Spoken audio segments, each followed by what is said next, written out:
আরাফাত দিনের দোয়া হলো সবচেয়ে সেরা দোয়া। বছরে যে কোনো সময়ের মধ্যে সেরা দোয়া হলো আরাফাত দিনের দোয়া। আরাফাত দিনের অনুসরণে জিলহজের 9 তারিখে পৃথিবীর বিভিন্ন প্রান্তে থাকা মুসলমানরা নফল রোজা রাখবেন। এতে 1 বছর পূর্বের আর হায়াতে বাঁচিয়ে রাখলে আল্লাহ তাআলা অগ্রিম 1 বছরের গুনাহ আল্লাহ মাফ করে দিবেন। এই রোজাটাকে জিলহজের 9 তারিখেই রাখবো নাকি যে আপনার আরাফাত দিন হাজিদের অবস্থানকে হিসাব করে রাখবো? আরাফাত দিনের বিশেষ আমল কি বিস্তারিত বলুন। আরাফাত দিনের আমল যারা আরাফায় অবস্থান করছেন তাদের জন্য একরকম, আর আরাফাত দিনে যারা আরাফায় অবস্থান করছেন না, বিশ্বব্যাপী বিভিন্ন জায়গায় আছেন, তাদের জন্য ভিন্ন রকম। যারা আরাফা অবস্থান করছেন, নবী আলাইহিস সালাম বলেছেন খায়রুদ দুআ দুআউ ইয়াউমি আরাফা। এই হাদিসের এই অংশটা যদিও আম, এখান থেকে আরাফাত দিনের দোয়াকে নবীজি বলেছেন আরাফাত দিনের দোয়া হলো সবচেয়ে সেরা দোয়া। বছরে যে কোনো সময়ের মধ্যে সেরা দোয়া হলো আরাফাত দিনের দোয়া।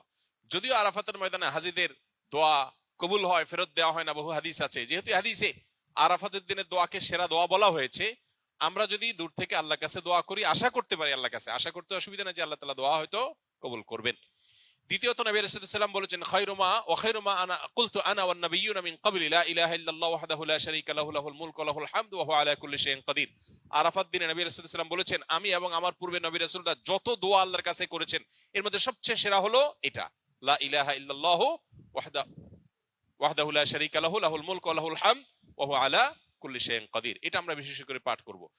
আরাফাত দিনে হাজী সাহেবদের জন্য রোজা রাখা নিষেধ, বেশি বেশি দোয়া করবেন তারা, তাদের জন্য করণীয় আমলগুলো। আর আরাফাত দিনের অনুসরণে জিলহজের 9 তারিখে পৃথিবীর বিভিন্ন প্রান্তে থাকা মুসলমানরা নফল রোজা রাখবেন। এতে 1 বছর পূর্বের আর হায়াতে বাঁচিয়ে রাখলে আল্লাহ তাআলা অগ্রিম 1 বছরের গুনাহ আল্লাহ মাফ করে দিবেন। এজন্য আরাফাত দিনে নফল রোজা রাখবো ইনশাআল্লাহ। এই দোয়াটা কি এই রোজাটাকে জিলহজের 9 তারিখেই রাখবো নাকি যে আপনার আরাফাত দিন হাজিদের অবস্থানকে হিসাব করে রাখবো? এটা নিয়ে দুই রকমের মত আজকাল শোনা যায়।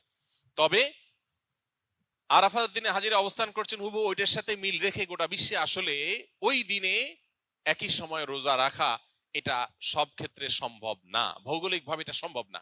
এই জন্য জিলহজের 9 তারিখটা যদি কেউ রোজা রাখেন ইনশাআল্লাহ বিদিনিল্লাহ তিনি এই ফজিলত এবং এই তাৎপর্যের মাহাত্ম্য পেয়ে যাবেন, এবং এই মতটা অধিকতর সব দিক থেকে সমৃদ্ধ এবং যুক্তি সমৃদ্ধ। এই জন্য আমরা আরাফাত দিনে যারা আরাফাতের ময়দানে অবস্থান করছি না তারা রোজা রাখবো ইনশাআল্লাহ বেশি বেশি করে। আর জিলহজের 1 থেকে 9 তারিখ পর্যন্ত সবগুলো দিনই রোজা রাখতে পারলে আরো ভালো। তাহলে সেক্ষেত্রে ইখতিলাফ এবং মত পার্থক্যের আপনি এমনি উঠে গেলেন। সবগুলো দিনই আসলে রোজা রাখার চেষ্টা করা দরকার যদি তৌফিকে হয়।